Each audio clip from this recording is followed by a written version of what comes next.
Buenos días a todas, todos y todos. Les quiero entregar un muy breve saludo en nombre de la Fundación Friedrich-Ebert. Muchas gracias a todos por acompañarnos hoy en esta reunión que realizamos en el marco de la cooperación con la Red Ciudadana para Justicia Fiscal y Tributaria en Chile. Como todos saben, Chile se encuentra en un momento verdaderamente histórico. La Convención Constitucional comenzó su etapa de redacción de la nueva Carta Magna en esta semana, partiendo así con la discusión del contenido propiamente tal. Y la elaboración de la nueva Constitución ofrece un chance enorme para anclar principios de justicia social y justicia fiscal como normas fundamentales en el futuro Chile. Y justo sobre este tema queremos dialogar hoy con ustedes, miembros de la Convención Constitucional, y con usted, profesor Thomas Piketty. Gracias, Thomas Piketty. Es un verdaderamente honor enorme que usted esté presente en este diálogo hoy con nosotros. Y la Comisión Independiente para una Reforma a la Tasa Cooperativa Mundial, ICRIT, en cual usted y también Ricardo Martner participan, es un grupo importante para promover el debate urgente sobre tributación justa y desarrollo justo a nivel global. Y por eso ICRIT también es una contraparte importante de la Fundación Friedrich-Ebert a nivel global. Quiero decir realmente muchas gracias a todas las y los constituyentes que estén presentes hoy en este diálogo. Les deseo un intercambio fructífero hoy y, verdad, mucho, pero muchísimo éxito en su trabajo desafiante en los próximos meses. Yo estoy convencida que gracias al esfuerzo, al trabajo y la energía de ustedes, en 2022 Chile va a ratificar una nueva constitución que garantiza un modelo de desarrollo más justo y sustentable en lo social y en lo ecológico. Gracias por acompañarnos hoy. Yo doy directamente la palabra a mi colega Alet Gay, quien va a moderar esta reunión. Hola, muy buenos días a todas y a todos. Mi nombre es Arlette Gay, yo soy directora de proyectos en la Fundación Friedrich-Ebert. Me he estado contactando con todos ustedes estas últimas semanas. Así que bueno, como mencionó recién Simone, quiero agradecer muy especialmente a las y los convencionales que hoy día nos acompañan. Sabemos que están con una agenda apretadísima estos días, pero confiamos en el buen trabajo que están haciendo, así que muchas gracias por acompañarnos hoy. Y por supuesto agradecer a nuestro invitado, el profesor Thomas Piketty, que se ha dado el tiempo también para tener este diálogo con ustedes.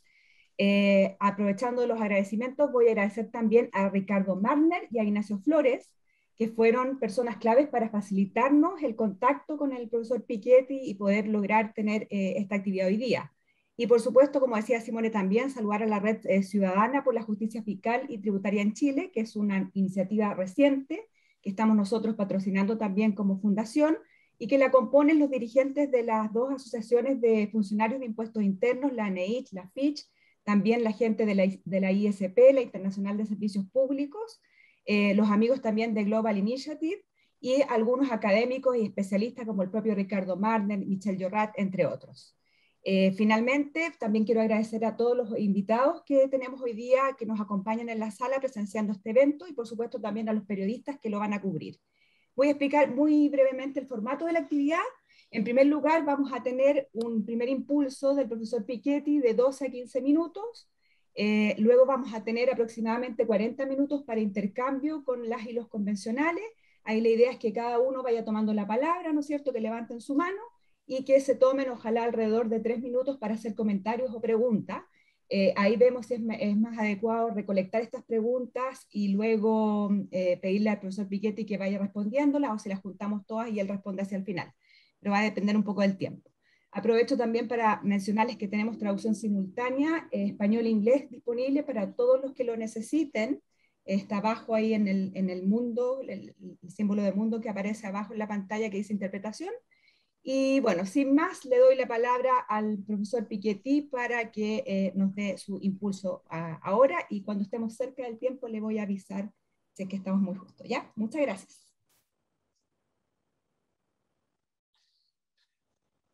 Okay, well, thanks a lot. Thanks a lot for inviting me, and it's a great honor to talk to you today. It's as you know, it is pretty rare these days to rewrite the constitution and to do it in such a sort of democratic and peaceful manner. It's even is something that does not happen so often in history, and I'm very glad to have this opportunity to participate a little bit to this discussion. As a general statement, what I would like to say is that Chile is a very unequal country. I mean, many countries in the world are very unequal, but Chile is particularly unequal. And the way this new constitution is going to be written and drafted, is going to have an important impact on the ability of future democratic government and majorities and coalition in Chile to move toward more equality. So the constitution in itself doesn't bring more equality necessarily, although in terms of political right, of course, it plays a very important role. But as far as socio-economic inequality is concerned, what's very important about the constitution is that it allows future majorities to be able to reduce inequality. And I will take several examples to illustrate this claim, one about progressive taxation and the other one about the organization of the property regime and in particular workers' rights in corporations. But before doing that, I wanted to share with you, if it's possible, a few slides just to illustrate, what I mean about, the level of inequality in Chile. So I hope you can see my screen. So let me start with, this world map where we start here with a simple indicator of inequality, which is the share of total income going to the top 10% of the population. So this is work that is available online on the World Income Inequality and the World Inequality Database, WID.world, and this was coordinated for Chile and Latin America by Ignacio Flores, Mark Morgan, Mauricio de Rosa, and other researchers from the region. So this is the top 10% income share. By definition, if you had complete equality, it should be 10%. If you had a society with complete equality, the top 10%, because they are 10% of the population should have 10% of total income. And if you had complete inequality, it should be 100%. So in the real world, of course, it's never 10 or 100. It's always in between 10 and 100. Now, what I want you to remember from this map is that it actually varies quite a lot. It goes from 30% in the most equal country, which would be Sweden or Norway, up to 70% in countries like South Africa, which will be the highest inequality level in the world. So, it doesn't go from 10 to 100, but it goes from 20, 25 to 70. So it's an enormous variation. And where is Chile on this map? Well, Chile, as you see, is a very red country, which means the highest level of inequality in this map. And the top 10% income share is about 60%, almost 60%. So it's not South Africa, but it's very, very far from Sweden and Norway. And in many ways, it's closer to South Africa. I mean, if we want to summarize things this way, and this is quite striking. Now, the next map I want to share with you is the share of income going to the bottom 50%, which in a way is even more important. So, by construction, whatever doesn't go to the top 10% or doesn't go to the bottom 50% goes to the 40% in between these two groups that I have shown you. So again, just to get the orders of magnitude, if we were in a society of complete equality, the bottom 50% should have 50% of total income. So of course, we never see that. In practice, it goes from 5 to 25 or 30%. So it's always below 50, of course, because we have inequality. But when it's 25%, like in Sweden or Norway, it means that on average, people in the bottom 50% have about half of average income of the entire society, so that their share in total income is half of their share in population. Now, when it's only 5%, of total income going to the bottom 50%, like in South Africa, it means that the average income of this group is only 1/10 of average income. So you can see, the share going to the bottom 50% varies from a factor of 1 to 10, 1 to 5, from 5% of total income to 25% of total income. So it shows, how much inequality matters, and the distribution of GDP and national income matters, because it means that for the same level of average GDP per capita or average national income per capita, the actual income of the bottom 50% in society is going to vary from a factor of 1 to 5, depending on whether we live in a very unequal or relatively more equal societies.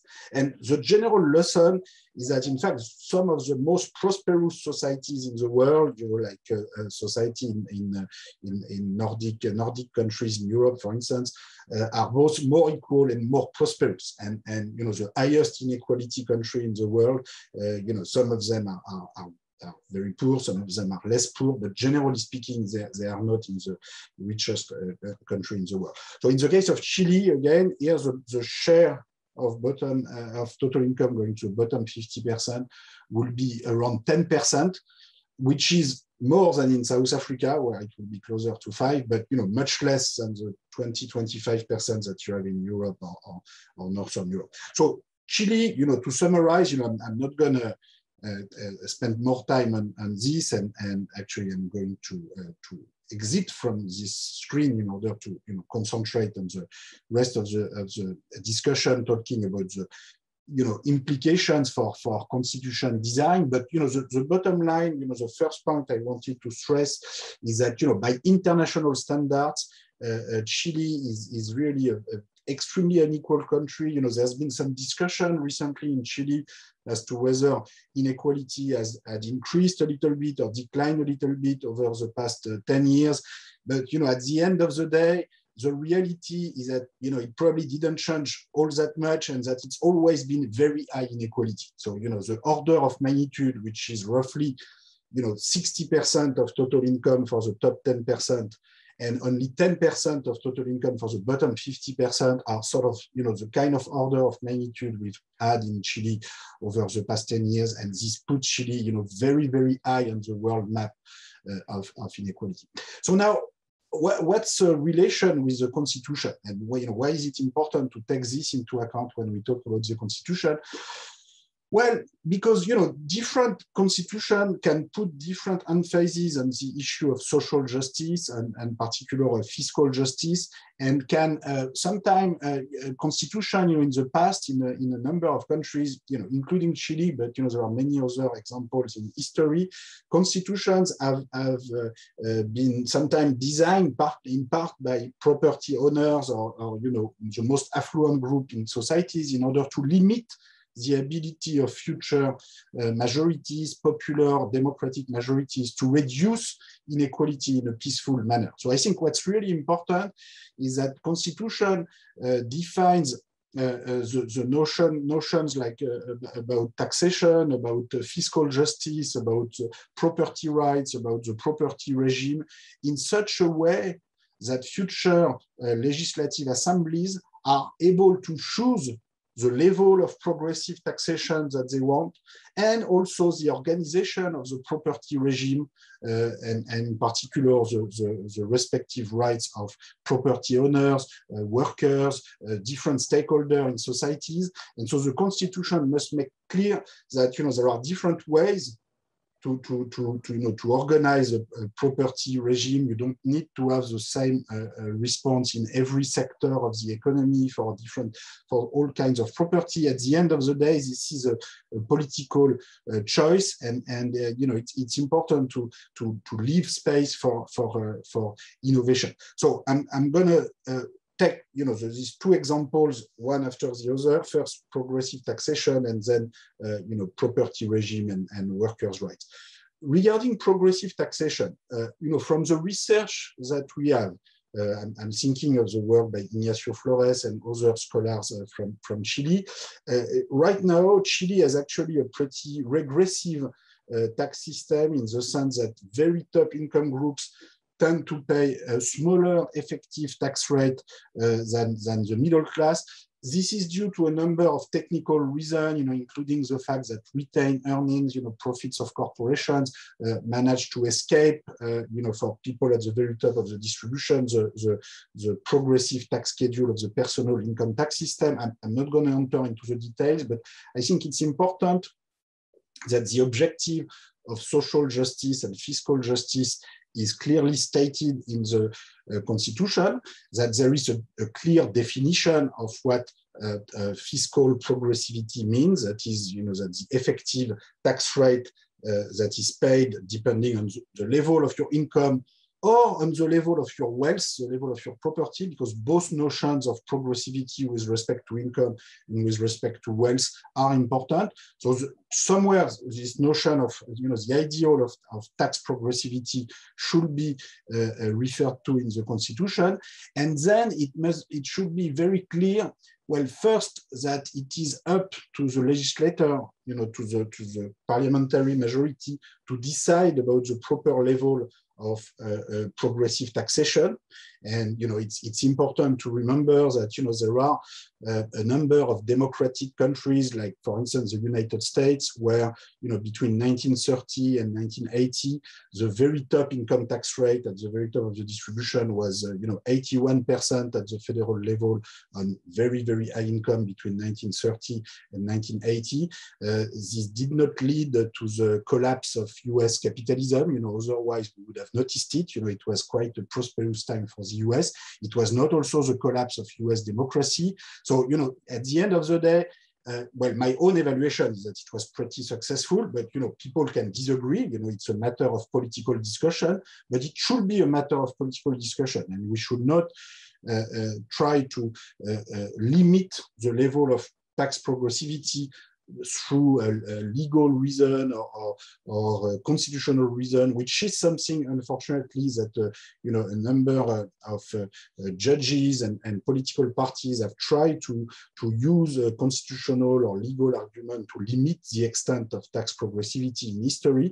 And I think it's really important to think about the drafting of the Constitution in such a way that this kind of legal argument to limit the extent of tax progressivity will not be possible in Chile. And so, I'm not a legal specialist. I'm not going to tell you, this is the best wording for the Constitution in order to avoid that. But, we have to look at other constitutions. We have to also to be innovative, and I think we're all waiting, from the rest of the world about the, the innovations that Chilean constitution writers are going to make. I'm sure there will be many innovations, but in any case, it should be clear. That's my first point, that there will be no legal or constitutional limit to the extent of tax progressivity, that this is a matter of political choice.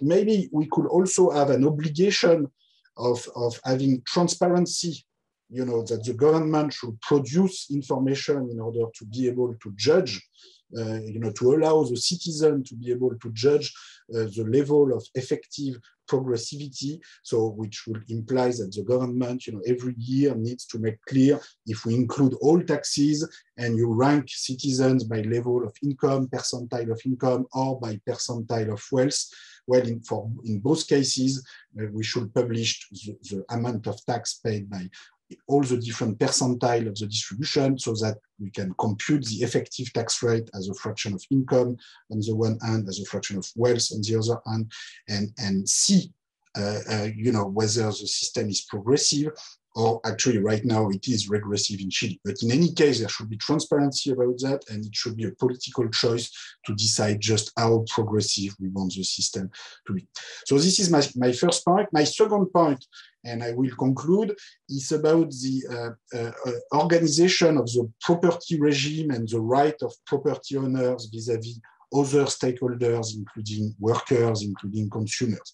And here again, I think it's important to realize that there are different ways to write constitutions, in order to allow lawmakers to decide through the legal system the different kind of property regime and organization of the legal system surrounding property relations, that there are different ways to do it. So if I take an example that I know well, which is the contrast between the German constitution and the French constitution.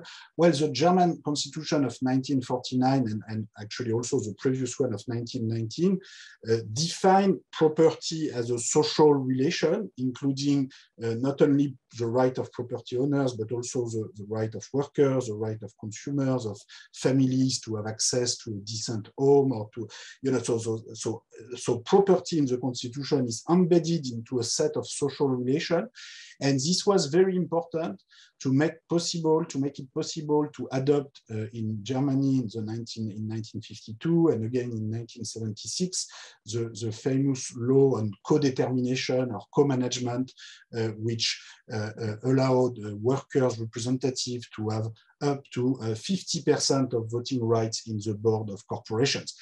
In my country, in France, there is no such a way to describe property relation in the Constitution.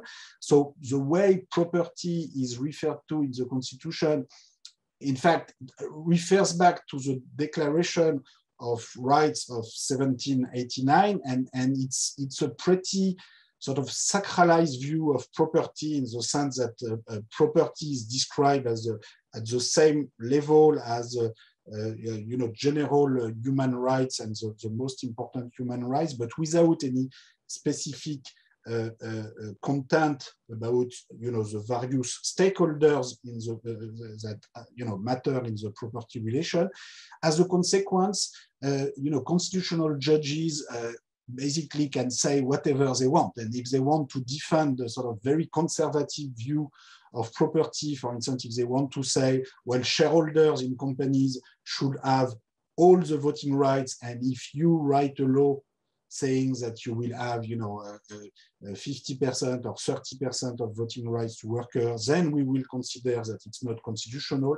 In effect, they are able to do that, and you know, there are examples in the past, both regarding the level of progressive taxation and the issue of workers' rights, where constitutional judges have in my view, abused from their power. You know, it's also, you know, in the United States at the time of Roosevelt in 1936-37, the Supreme Court decided that some of the minimum wage legislation by Roosevelt was in contradiction with property rights and the freedom of contract viewed from the point of view of the employers.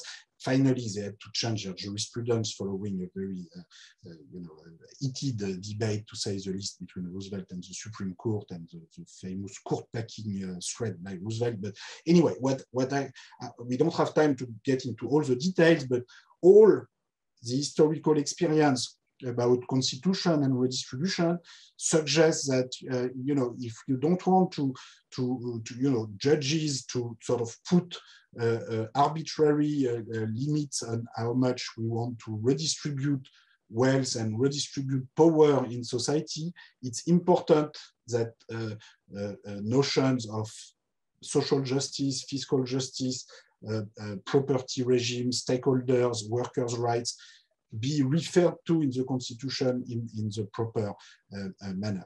I could have taken other example about, you know, equal rights to education, right to housing, you know, all these notions, you know, can have very concrete consequences about the future policies that could be adopted in Chile in order to make Chile both a more equal and a more prosperous and harmonious society. Thanks a lot for your attention, and I'd be very happy to answer questions. Muchas gracias, profesor Piketty. Ahora vamos a tomar la palabra de los convencionales que quieran intervenir. Pueden levantar la manito con la opción de levantar la mano y yo les tomo las palabras.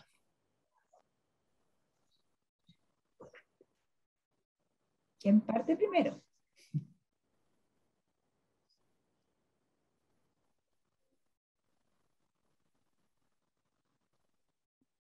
Marco Barraza tiene la palabra. Me apresuro a intervenir porque de ahí estoy en la convención y me tengo que desconectar en breve. Primero agradecer al profesor por la presentación, agradecer a la Fundación por la invitación y saludar a todas las personas presentes.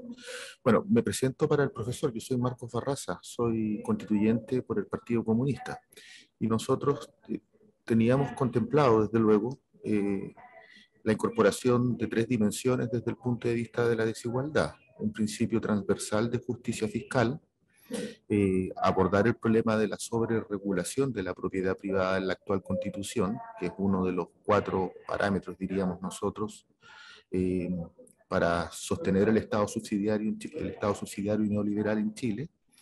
Y en tercer lugar, el rol de los trabajadores desde el punto de vista de la función social y los derechos colectivos. Incorporado en ello ciertamente la dimensión de la participación en las empresas. Esa triada, lo preciso, ¿está presente en otras constituciones del mundo o es una fragmentación en términos de que en una se prevalece más la justicia fiscal, en otra más la inclusión del reconocimiento de los derechos colectivos, del mundo sindical, asociado a la participación en el problema de capital-trabajo desde el punto de vista de la empresa? Parto de la premisa de que las 3 ideas son relevantes, pero mi pregunta es si la triada tiene expresión y si es que esto además debiese acompañarse de algún principio transversal desde el punto de vista del quehacer del Estado a propósito de la producción de información relevante desde el punto de vista de los derechos sociales. Porque Chile produce mucha información, pero no toda es útil en términos de diseño de política pública. Eso, muchas gracias. Muchas gracias, Marco. Ahora la convencional Cristina Dorador, por favor. Well, many thanks, Professor Piketty, for your talk and your time. My name is Cristina Dorador. I'm also part of the assembly. I'm from Antofagasta, from Chile. I'm a scientist. My question is regarding climate change. So considering the current climate crisis, where Chile will be one of the more affected countries, how the country could deal with these scenarios, considering the high dependence on the exploitation of natural resources, for example, mining companies, causing kind of important environmental and social problems. So how we can advance in an economical model beyond taxation issues that could be more sustainable, helping to decrease the intersectional inequality. Thanks. Muchas gracias, Cristina. Ahora tenemos a convencional Fernando Atria.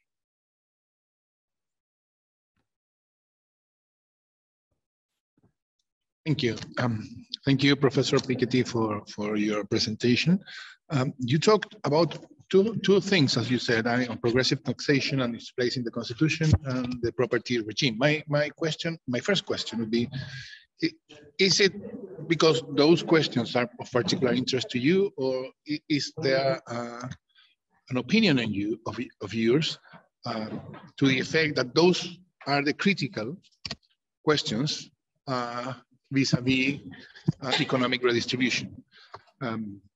I can think of 2 other issues that have been going around in the discussion, and I would like to know whether you think these other issues are less important or they are equal, and the only reason that you prefer the first 2 was time issues. One is central banking autonomy. How would you view that? Whether it should have a constitutional status, whether it should be autonomous, whether it should be concerned with monetary issues alone or unemployment issues and so on, development and the like. And the other is something that is particularly relevant in Chile is the constitutional status of natural resources and private exploitation of natural resources. Many questions, many ideas have been going around on that particular, on this second issue, ranging from, of course, a more aggressive taxation regime applicable to mining companies, to nationalization. And I would like to hear your views on that. Thank you. Muchas gracias, Fernando. De momento no tenemos más palabras. Si quieren podemos tener una réplica al profesor Piketty y después podemos tomar más palabras. Profesor Piketty.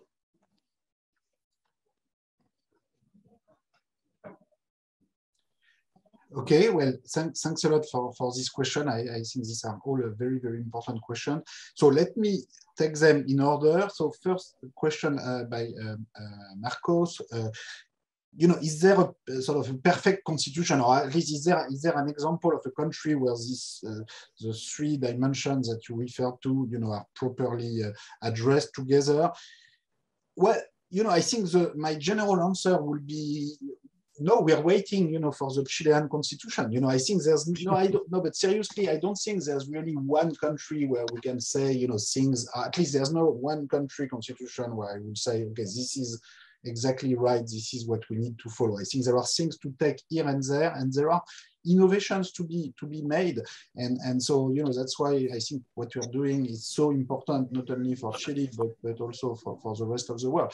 So just to take an example of the you know, contradictions, which you know, I referred earlier to the example of Germany, which was quite innovative first in 1919 and in 1949 in its constitution, you know, in particular because the labor movement, the trade union movement and social democratic movement was sort of putting pressure to have a constitution where workers' rights and redistribution of property, land reform, you know, will be allowed by the constitution. So in this dimension, it was pretty innovative. Now, regarding progressive taxation, nothing was really said in the German constitution. And the problem when you don't say anything is that, you know, sometimes judges can use the blank to put whatever they want to put. And so let me remind you of a famous example, but which is quite important of what can happen, which is the so-called, you know, the Kirchhoff scandal somehow in Germany in 1995 and 2005. So, you know, Kirchhoff, you know, in 2005, so he was a tax lawyer and a German academic who in 2005 was actually during the electoral campaign was the candidate for Angela Merkel as a finance ministry, and at the time he was pushing for a flat tax, you know, flat income tax in Germany with a single tax rate of 20 or 25%, which is of course perfectly fine, you know, in the domain of public conversation to promote this kind of proposal. Now, this was not very popular in Germany, and many people, you know, analyzing the 2005 election mentioned that this particular, you know, very aggressive flat tax proposal is part of the explanation why the Christian Democrats did not do so well in 2005, and finally Kirchhoff was kicked out of the coalition, and the Christian Democrats had to govern with the Social Democrats, and there was no flat tax reform in Germany. But the interesting part of the story is that 10 years before, this same Kirchhoff was the General Secretary of the Constitutional Court in Germany, and he issued, you know, a decision by the Constitutional Court, the Karlsruhe Constitutional Court in Germany, saying that according to, you know, the Constitution, well, according to his interpretation of the Constitution, you know, the top income tax rate should never be more than 50%. There was nowhere in the Constitution that anything like this, you know, anything like a quantitative limitation on top income tax rate was mentioned. But somehow, you know, he managed to interpret what was said about taxation, which was very vague, in this manner. In the end, in 2000, after he left from the Constitutional Court, the Constitutional Court issued another decision contradicting this first decision and saying that it was in fact up for political decision to decide about the top marginal income tax rate, and it was not up to the judges to decide it.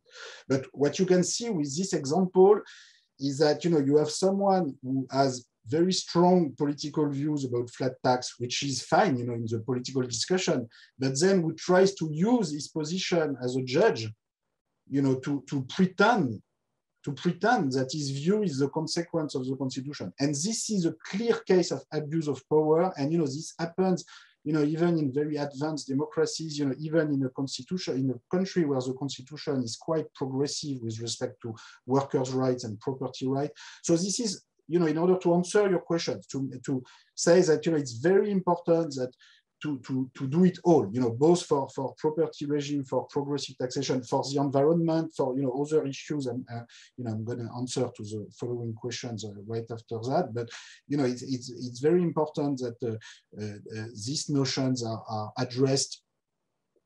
In particular, explicitly the notion of fiscal progressivity and the fact that it is up to the legislature and to parliamentary decision-making to decide about the right level of progressivity without any limit a priori.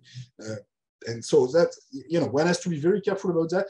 I don't think there's any really perfect example in the world, in fact, many constitutions, including the French Constitution, they don't say anything about tax progressivity. They just say that taxes should be distributed according to the ability to pay or to the ability to contribute. But this is so vague that some constitutional judges interpreted it as saying that the tax rate should, on the top, should not exceed a certain level, and this has changed over time.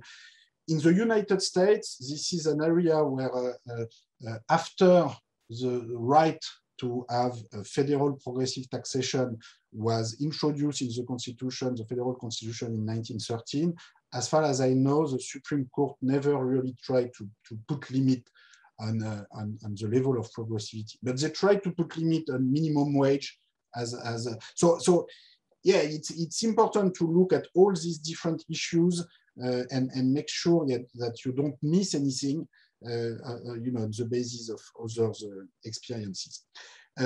Let me come to the following two questions. So there was a very important question about environmental inequality and environmental issues, generally speaking.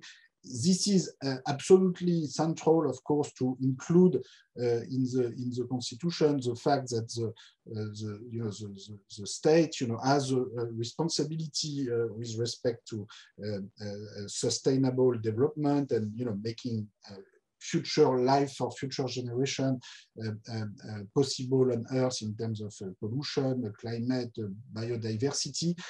Now, how far can we go in terms of sort of granting the future constitutional judges the possibility to evaluate whether policies are in line with this general objective? It's unclear. I think at some point the ability of constitutional judges to assess the right level of progressivity or the right level of policies to limit carbon emissions or to limit global warming, we should not exaggerate this ability of constitutional judge. And so what's really important is to make sure first that future legislative assemblies will be able to take action in line with this general objective, and also that the government will have a duty, to produce and to make information and all the data available to the citizenry so that the citizens can actually evaluate whether the general principles referred to by politicians and the different political parties and government actually are in line with what's being done. So I think this production of indicators, socio-economic, environmental indicators, so that citizens can assess, what's being done by their government is, to me, probably, one of the most important aspects. And it's much more important than, giving too much power to constitutional judges whose ability to decide which substantial policies are relevant to fight climate change or rising inequality or whatever other social problems is limited. The last question was, okay, why did I stress progressive taxation and the property regime, and is it because I believe these are the two most important issues?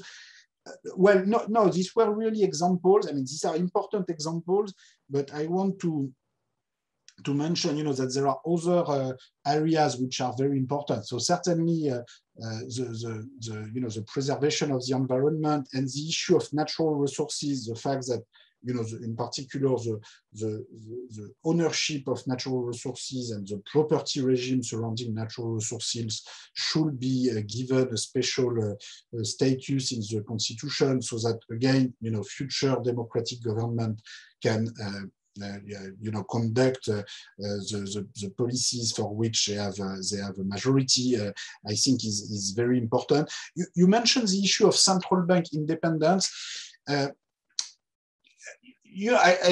To me, first, the entire discussion about central bank independence has changed a lot, as since the big days of fervor in central bank independence of the 1980s, 1990s. Today, many countries are using their central banks to do all sorts of things, to lend enormous quantity of money to government, to companies. Many people now want the central bank to look at the environmental dimension of company balance sheet, or even the policies of companies with respect to energy investment, the climate, or even social indicators, the wage policy of companies.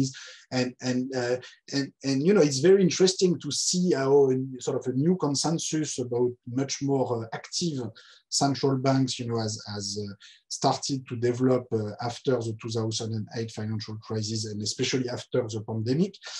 Now, this is all very interesting, but I find it, sometimes I feel that this new consensus about the role of central bank also has to do with the fact that some people feel, okay, we have to do something about the climate, we have to do something about inequality.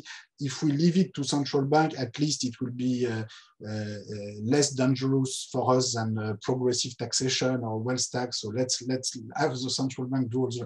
In fact, I think we need everything at the same time. We need the central bank, we need the tax system, we need the budget. All of these tools are complementary rather than substitute. But in any case, given the new sort of consensus about the need for central bank to look at the environmental implication of their policy, to look at the social implication of their policy, this also means that we need a new form of sort of democratic and parliamentary supervision of central banks, because once you give to central banks all this important power, to look at whether banks or private companies, what they are doing in terms of energy investment and environmental action.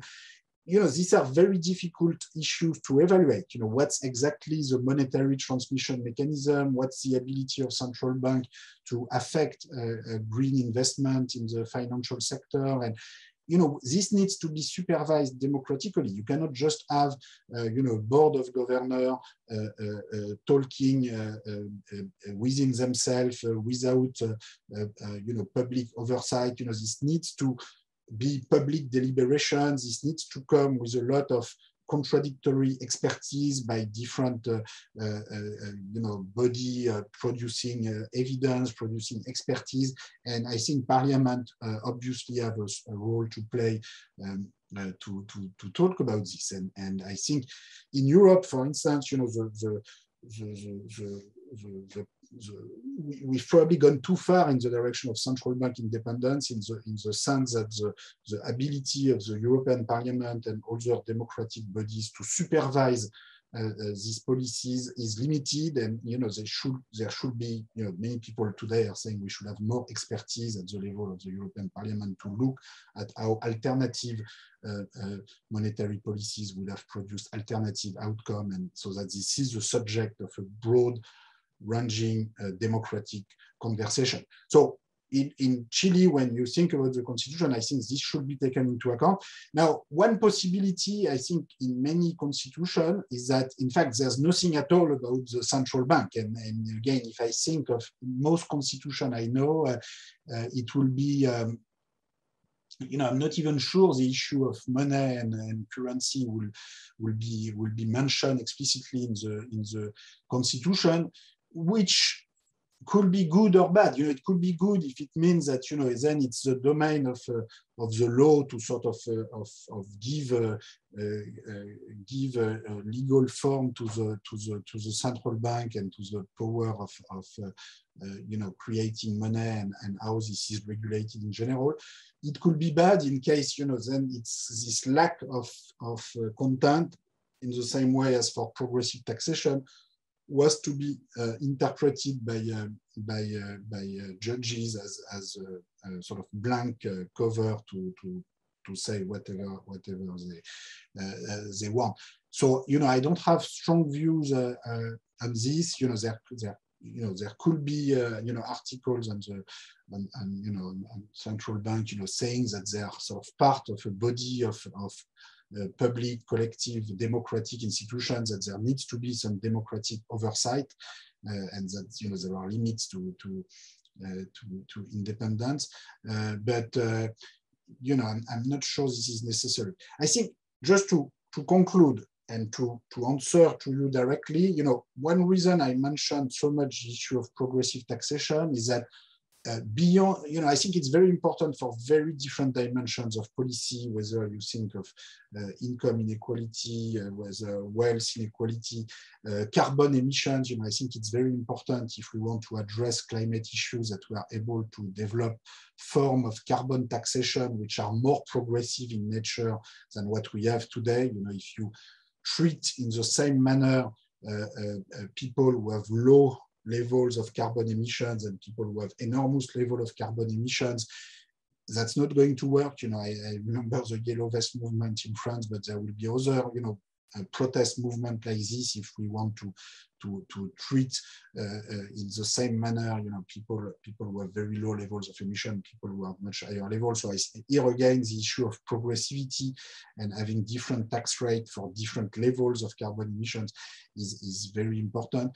So this issue of tax progressivity is just a way to say that the right level of equality and inequality in society, is a political choice, is a political and social construction, and that this doesn't fall from the sky. This is not an act of God. This is not there is no natural law that determines the right level of equality or inequality in social economic attributes, and that this is really in the end up to the democratic process to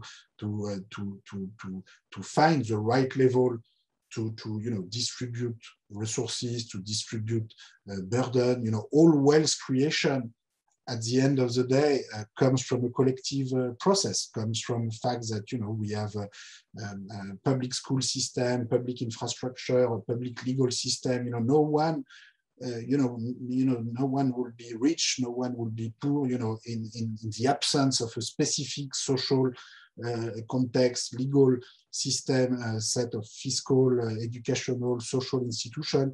Therefore, there's no natural level of equality or inequality. It depends on the, this legal system and set of institutions we choose, and, democratic majorities should be able to change these rules. And so the discussion about progressive taxation is just one way to, I think, in my view, to make this very, very clear. Muchas gracias. Ahora tenemos a la convencional Constanza Schoenhout, que quiere hacer una última pregunta. Sí. Bueno, saludarlos a todos y todas y agradecer, por cierto, la presencia del profesor Piketty. Mi pregunta es bien puntual y tiene que ver con el abordaje de el impacto de la desigualdad que puede tener, o cómo se ha abordado quizás en las discusiones o en otros debates en otros países, respecto al impacto de la desigualdad del trabajo doméstico no remunerado, ese que hacemos principalmente las mujeres, y que según un estudio reciente acá en Chile, representaría cerca del 22% del Producto Interno Bruto. Y hay una discusión que hemos dado entre las feministas respecto a la relevancia de considerar este trabajo, aunque no sea remunerado, sí como productor de valor y por tanto considerado en el Producto Interno Bruto global, y también, digamos, en las políticas económicas que se implementen dentro del país. Entonces, si hay alguna reflexión en torno a eso y cómo quizás algunas orientaciones o bajadas que pudiese tener el abordaje de esa perspectiva a nivel, bueno, constitucional o de políticas públicas en general.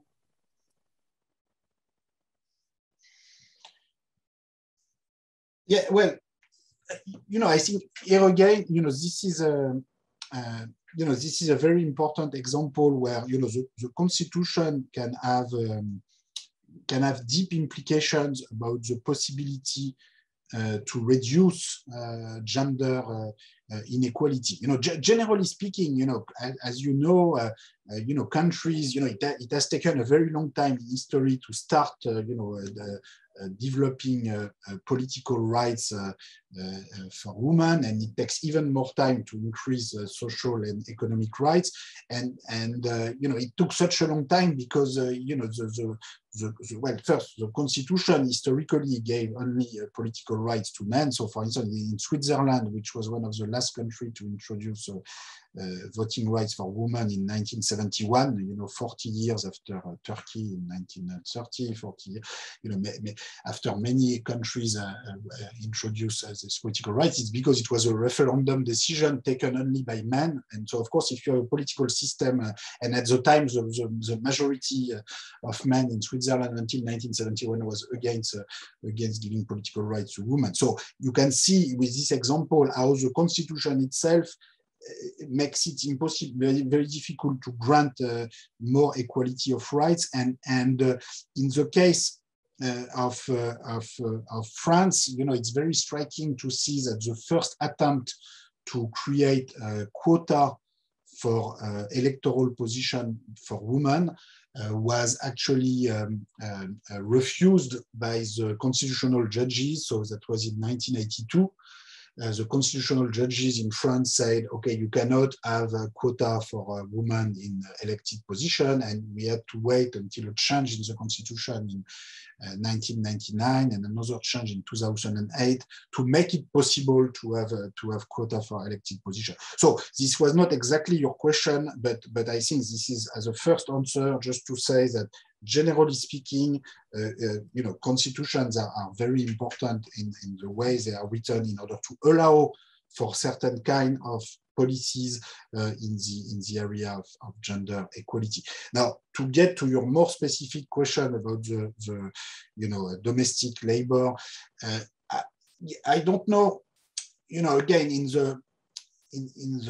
maybe in the transparency requirements that should be set in the Constitution, the right to information by citizens about the effective level of inequality in society, probably something should be said about gender inequality in general, but more specifically about the status of domestic labor, so that in effect citizens have a complete view. I don't know if it should be included in GDP or not, but what matters, GDP in any case is not the end of the story. I mean, what's really important is to have information, socio-economic indicators that go beyond GDP, and in particular that provide very detailed information about inequality of resources in all dimensions. And so here, the issue of domestic labor should probably, be included.